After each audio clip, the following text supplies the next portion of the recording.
I don't know what the single hardest part. I think a lot of people are overwhelmed by the idea. And I think it's because, there's 121 steps to kind of get your first deal in people's minds. And so a confused mind says no. And a lot of people just get overwhelmed. And even if they sign up for some kind of coach or program, they still feel a bit overwhelmed.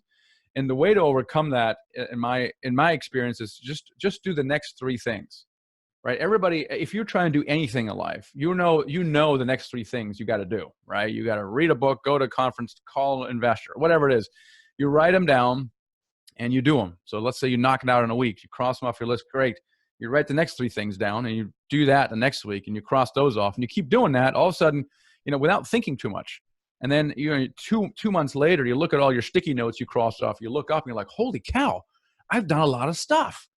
And this is how we take, and I don't really like the word massive action. I call it tiny action. This is how we take tiny action each and every day, because if we take massive action, oh my gosh, I mean, I'm so overwhelmed right now.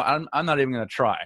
All right. But if I take tiny action, if I do the next three things every day, I can get my head around that. And just don't even think about, 4 to 121. Just think about the next three and just do those.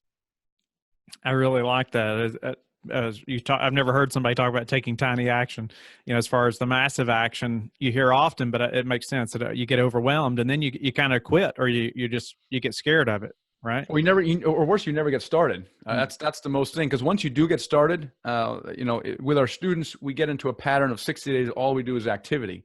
So we just do the activity without regard to outcome or results, and because you want to build up new patterns. So taking tiny action every single day and tracking it is a very powerful thing, because then you now have built new habits, and now it's now you're in this mode of taking action, and you're good to go.